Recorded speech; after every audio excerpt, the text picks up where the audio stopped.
ఇవాళ రుణమాఫీ చేసిన వాళ్ళందరూ నేను విజ్ఞప్తి చేస్తున్నా, ఎంబడే బ్యాంకు పోయి 2 లక్షలు తెచ్చుకోండి. డిసెంబర్ 9 నాడు నేను రాగానే మాఫీ చేస్తా.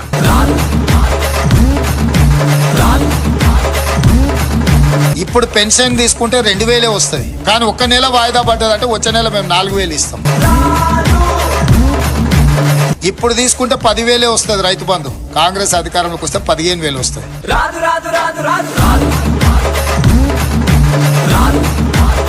నేను మాట ఇస్తున్నా, ఎంతైనా వరి పండించుకోండి.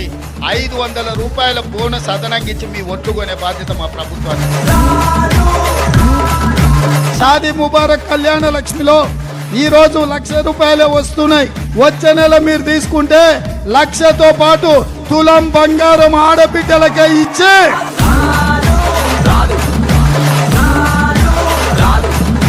ప్రతి నెల 1వ తారీఖు నాడు ఆడబిడ్డల ఖాతాలో 2,500 రూపాయలు ప్రతి నెల ఆడబిడ్డల ఖాతాలో వేయాలని కాంగ్రెస్ పార్టీ నిర్ణయం తీసుకున్నది. నిరాశ చెందుతున్న నిరుద్యోగ యువకులకు ప్రతి నెల 4,000 రూపాయల నిరుద్యోగ వృత్తిని ఇచ్చి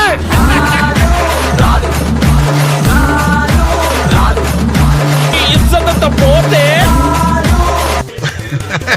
రాదు.